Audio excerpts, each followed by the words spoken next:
ये कहानी है एक राजा की जिसने एक किसान की बेटी से शादी कर ली। लेकिन उसकी माँ ने उस लड़की को कभी अपनी बहू तस्लीम नहीं किया और उसके बच्चों को पैदा होते ही उनसे दूर कर दिया। वो बच्चे अपने माँ बाप को खुद ढूंढ सकेंगे। तो कहानी के स्टार्ट में हम देखते हैं कि राजा की माँ एक बच्ची को अपनी गोद में उठा कर लाती है और अपने ख़ास नौकर से कहती है कि इस बच्ची को मार दो, और राजा को इस बात की खबर नहीं होनी चाहिए। हुक्म से मजबूर वो नौकर उस बच्ची को मारने की बजाय एक टोकरी में डालकर एक नदी में बहा देता है। इससे पहले भी वो 2 बार 2 बच्चों को ऐसे ही पानी में बहा देता था जिन्हें उसे मारने का हुक्म मिलता था। टोकरी पानी में बहती बहती एक माली के घर के पास से गुजरती है। माली की बीवी बच्चे के रोने की आवाज़ सुनकर भाग कर आती है। वो टोकरी उठा लेती है। उस टोकरी से उसे बच्ची मिलती है। तभी वहाँ माली आ जाता है। उसके पास 2 बेटे होते हैं। माली की बीवी कहती है कि इस नदी ने हमें पहले भी 2 बेटे दिए और अब एक बेटी दी। हम इसे भी पालेंगे और उसका नाम वो लीना रखते हैं।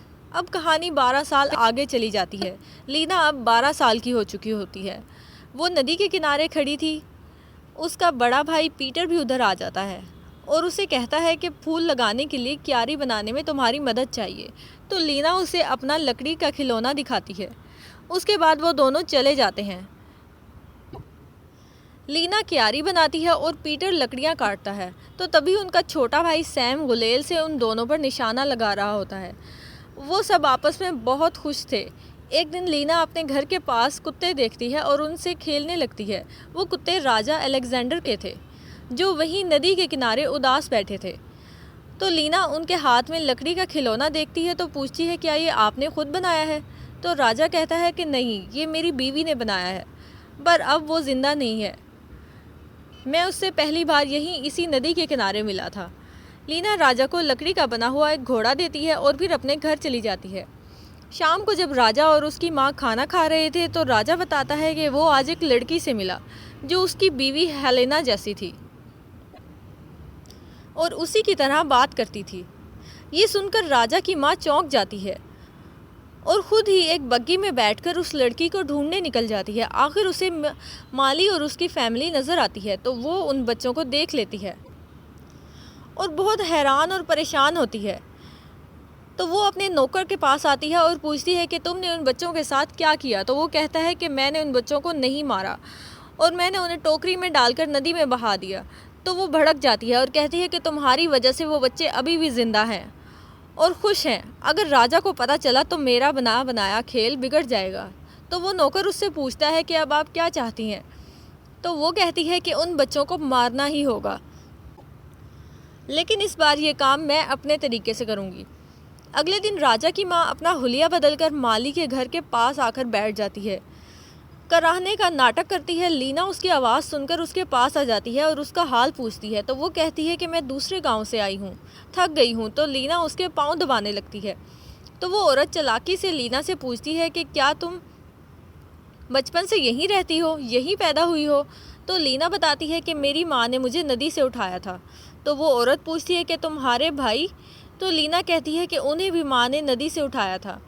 उसके बाद वो पूछती है कि क्या तुम्हें कभी ख्वाहिश नहीं होती अपने असली माँ बाप के बारे में जानने की? तो लीना कहती है कि हमारे माँ बाप हमें बहुत प्यार करते हैं, इसलिए कभी जानने का दिल नहीं किया। तो वो कहती है कि अगर कभी दिल करे तो जादुई पहाड़ पर एक आलिम चिड़िया रहती है, उसे हर राज पता है, उससे पूछ लेना जाके। और साथ ही उसके लिए गोल्डन पत्तों वाले दरख्त का फल और जादुई झरने का पानी भी ले जाना, तो वो खुश होकर बता देगी।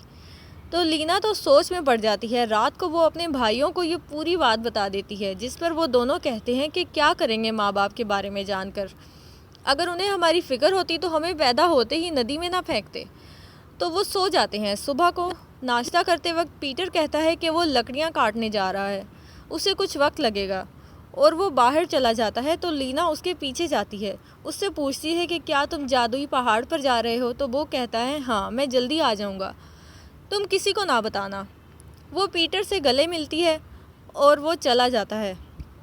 चलते चलते आखिर पीटर जादुई पहाड़ पर पहुंच जाता है। वहां अंदर जाने का एक दरवाज़ा होता है।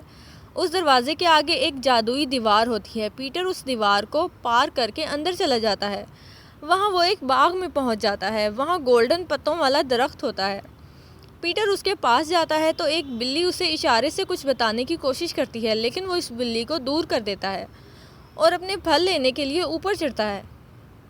लेकिन फल बहुत ऊपर होता है, उसका हाथ छूट जाता है और वो नीचे गिरता है, लेकिन नीचे गिरते ही पीटर पत्थर का बन जाता है।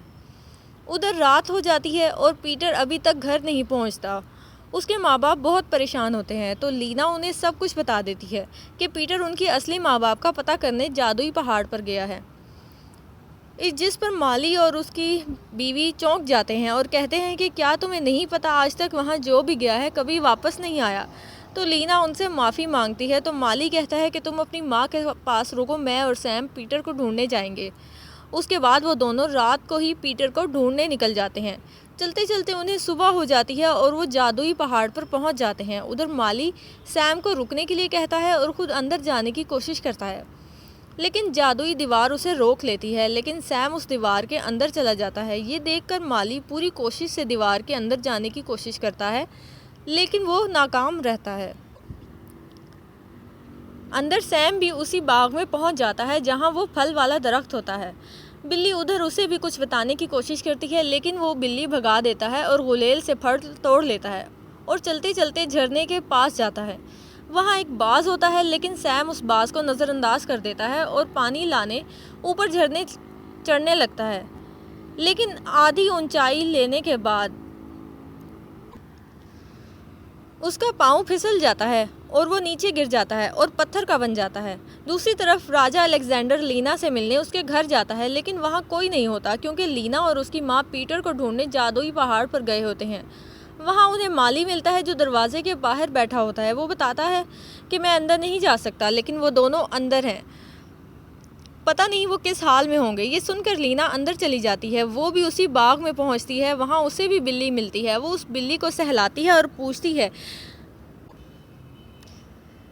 कि क्या तुमने यहाँ 2 लड़कों को देखा है। तो वो बिल्ली पत्थर की तरफ इशारा करती है, तो लीना समझ जाती है कि उसका भाई पत्थर बन गया है। उसके बाद वो बिल्ली से फल लाने के लिए बोलती है, तो वो बिल्ली उसके लिए फल ले आती है। उसके बाद वो आगे बढ़ती है और झरने के पास पहुंच जाती है। उधर उसे बाज नज़र आता है। वो इशारे से बाज को अपने पास बुलाती है और पूछती है कि क्या तुमने यहाँ किसी लड़के को देखा है। तो वो पत्थर के ऊपर बैठ जाता है, जिससे लीना समझ जाती है कि ये भाई भी पत्थर बन गया है। तो वो बाज से कहती है कि उसे पानी ला दो, तो बाज उसकी बोतल में पानी भर देता है। लीना वहाँ से भी आगे चली जाती है। आगे उसे दरख्त पर बहुत से परिंदे नज़र आते हैं, तो पूछती है कि तुम में से आलिम परिंदा कौन है। तो सब कहते हैं कि मैं हूँ। तो लीना कहती है कि आलिम परिंदा कभी खुद नहीं बोलता, वो आलिम है, वो झूठ नहीं बोलता, तो तुम में से कोई भी वो नहीं है। उसके बाद लीना की नज़र एक अकेले बैठे परिंदे पर पड़ती है। वो लीना से कहता है कि तुम बहुत समझदार हो। तो लीना समझ जाती है कि यही वो परिंदा है, तो उसे फल और पानी देती है और वो खुश हो जाता है। और फिर लीना पूछती है कि मेरे भाई पत्थर से इंसान कैसे बनेंगे। तो कहता है कि तुम्हारे पास जो जादुई झरने का पानी है उनके ऊपर डालो, तो फिर से इंसान बन जाएंगे। ये सुनकर लीना जल्दी से अपने भाई के पास जाती है और पानी डालती है और सैम फिर से इंसान बन जाता है। उसके बाद वो दोनों और चिड़िया पीटर के पास जाते हैं। लीना उसके ऊपर भी पानी डालती है और वो भी इंसान बन जाता है। वो सब खुश होते हैं। उसके बाद वो तीनों चिड़िया से पूछते हैं कि हमारे असल माँ बाप कौन हैं। तो वो चिड़िया बताती है कि तुम्हारे माँ बाप राजा अलेक्जेंडर और उसकी बीवी हेलेना है। तो कहते हैं कि उन्होंने हमें नदी में क्यों फेंक दिया। तो चिड़िया बताती है कि उन्होंने नहीं फेंका, बल्कि तुम्हारी दादी ने ऐसा किया और राजा रानी को बोल दिया कि उनके बच्चे मरे हुए पैदा हुए हैं। हेलेना एक किसान की बेटी थी, इसलिए राजा की माँ उससे नफ़रत करती थी। तो लीना कहती है कि क्या बच्चों के दुख में ही वो मर गई। तो चिड़िया कहती है कि वो मरी नहीं, जिंदा है। ये सुनकर वो तीनों राजा को ये सब बताने भागते हैं। फिर से बाहर दरवाजे पर उन्हें माली और मालन मिलते हैं। वो उन्हें सारी बात बता देते हैं। उसके बाद वो सब मिलकर राजमहल जाते हैं। माली और मालन बाहर ही रुकते हैं और वो तीनों अंदर चले जाते हैं। वहाँ उनसे वो नौकर माफ़ी मांगता है और महल के अंदर बुला लेता है। अंदर जाते ही राजा और उसकी माँ चौंक जाते हैं। राजा की माँ कहती है कि इन गरीबों को यहाँ से निकालो, लेकिन राजा लीना से पूछता है कि क्या हुआ है। तो लीना उसे बताती है कि हम आपके ही बच्चे हैं। और लीना कहती है कि हमने जादुई चिड़िया से सच पूछ लिया है। तो राजा अपनी माँ से सच पूछता है, तो वो बताती है कि हाँ, मैंने इन्हें मारने के लिए दिया था, लेकिन ये बच गए। बच्चे बताते हैं कि हमारी माँ मरी नहीं, जिंदा है। तो राजा की माँ कहती है कि मैंने उसे बोला था कि तुम्हें श्राप है, इसलिए तुम्हारे बच्चे मरे हुए पैदा होते हैं। अगर तुम जादुई पहाड़ पर जाकर फल लो और पानी ले आओ तो श्राप ख़त्म हो जाएगा। और वो मेरी चाल काम कर गई। वो वहाँ गई और कभी वापस नहीं आई, और मैंने तुम्हें एक कुचली हुई लाश दिखा दी ताकि तुम्हें यकीन हो जाए कि वो मर गई है। उसके बाद राजा अलेक्जेंडर सिपाहियों से कहता है कि इन्हें पकड़ के कैद कर दो और उसे उसी पहाड़ पर जाने के लिए तैयारी करता है। और चिड़िया से पूछते हैं वहाँ जाकर कि हमारी माँ कहाँ है। तो वो कहती है कि ये पत्थर ही तुम्हारी माँ है। उसके बाद लीना उस पत्थर पर जादुई पानी डालती है और वो फिर से इंसान बन जाती है। तो राजा हेलेना को बोलता है कि 12 साल से मुझे यकीन था कि तुमसे एक दिन ज़रूर मिलूँगा। वो बहुत खुश होता है। वो बच्चों को हेलेना से मिलवाता है और सब खुशी खुशी महल आ जाते हैं। उसके बाद वो सब माली और मालन के घर जाते हैं और राजा और रानी उनका शुक्र अदा करते हैं कि उन्होंने उनके बच्चों को पाला और उनका ख्याल रखा। उसके बाद बच्चे कहते हैं कि आप भी हमारे साथ महल में रहेंगे। सबसे इसरार करने पर वो दोनों मान जाते हैं और उनके साथ महल में जाकर रहने लगते हैं। राजा की माँ को कैद कर दिया जाता है और सब खुशी खुशी रहने लगते हैं।